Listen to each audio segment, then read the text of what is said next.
There was considerable confusion about what really happened on the Nicotian. Lurid stories even circulated of a German sailor being disposed of in the furnace. There is little doubt, however, that it was a brutal and unnecessary exercise in vengeance.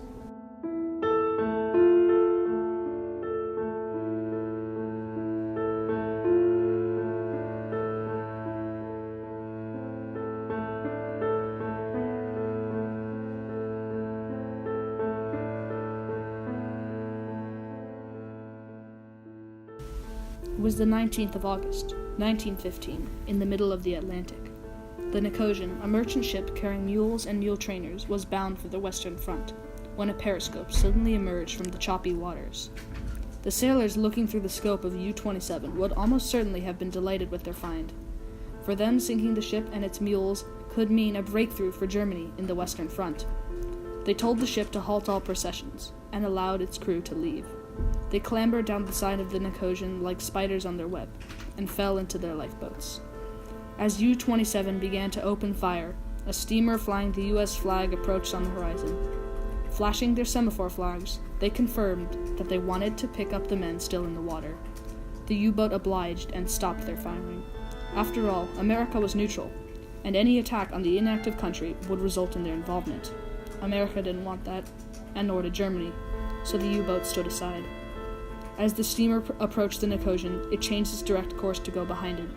If U-27 thought strange of this, they didn't let on. However, when it emerged from behind the Nicotian, it had completely changed. The 360-foot cargo liner was now flying the naval jack, and now had 3 12-inch guns, and all of them were pointed at the U-boat. It fired 34 times at a range of 600 yards, practically point-blank range in naval combat. The U-boat never stood a chance.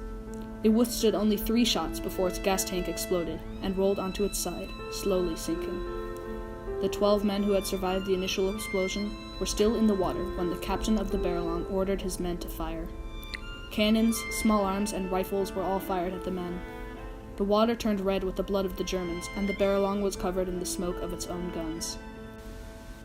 5 desperate Germans managed to reach the Nicotian and clambered up the same ropes the crew of the Nicotian had to climb down. 12 Marines from the Baralong then boarded the ship and brutally slaughtered all 5.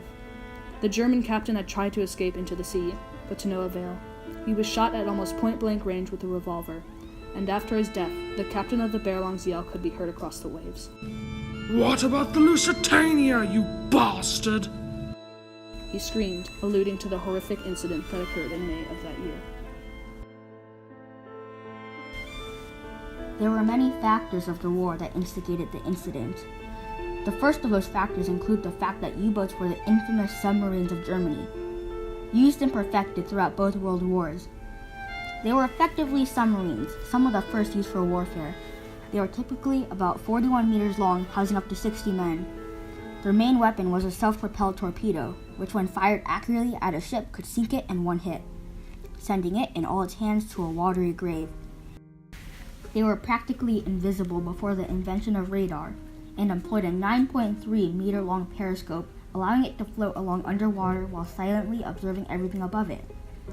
On the surface of the boat, they almost always had a deck gun in front of the main tower, typically 88 millimeters wide, and it could fire out 15 to 18 shots a minute.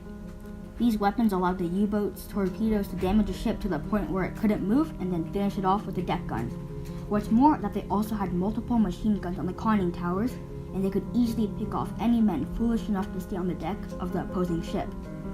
Another factor was the sinking of the Lusitania on May 7th of that year, 1915. The British ocean liner was sunk by a German U-boat, specifically U-20, leading to the deaths of 1,190 to 1,200 people, passengers and crew, out of a total of 1,959 people, most of which died from hypothermia and drowning. 128 people who died were American. The slaughtering inspired a sense of vengeance in the British ranks, leading to the Baralong making some brash actions. The aftermath of the Baralong incident included the government of Britain furiously rushing to be sure to hush up the event, but all was soon revealed. A few American crew members of the SS Nicosia spoke with news reporters about the incident, and shortly after, the story was released. Here is a first-hand account from a crew member of the Baralong. We could see the submarine lying on the surface of the water. Our captain commanded the chief gunman to fire, whereupon 3 shots were fired by a boat at the German submarine. The first shot took off its periscope. The second shot hit about 15 feet in the water before it reached the submarine. The third shot hit the gas tank, which exploded and the submarine sank. In the meantime, the crew on the submarine, after the second shot, began to jump into the water. There were about 15 of them, and they began to swim to the Nicosia. While they were in the water, our gunmen shelled them by orders from our commanding officer, with 15-pound shells, and also fired rifles at them. From the best I could see, several of the crew on the German submarine were killed by our shell and rifle firing while in the water. Others were killed while attempting to climb up the ropes which had been thrown down to them from the Nicosia. I should judge that 3 or 4 or 5 were killed while on these ropes. Some of our shots hit the side of the Nicosia. After our crew boarded the Nicosia, we found that only one of the crew of the submarine who had escaped on deck, and found him to be the commander of the submarine. Our captain and others of our crew asked him for information concerning other German submarines. He refused to give such information. He was also asked if his submarine had sunk the Arabic. I do not remember clearly his reply. He was commanded to stand back and hold up his hands. He asked, as he stepped back and held up his hands, "What for do you shoot?" One of our marines, known as our engineer, fired 1 shot from his pistol into the body of the German commander. He fell upon the deck on his face. Our crew, after ascertaining that he was dead, picked him up and threw him overboard.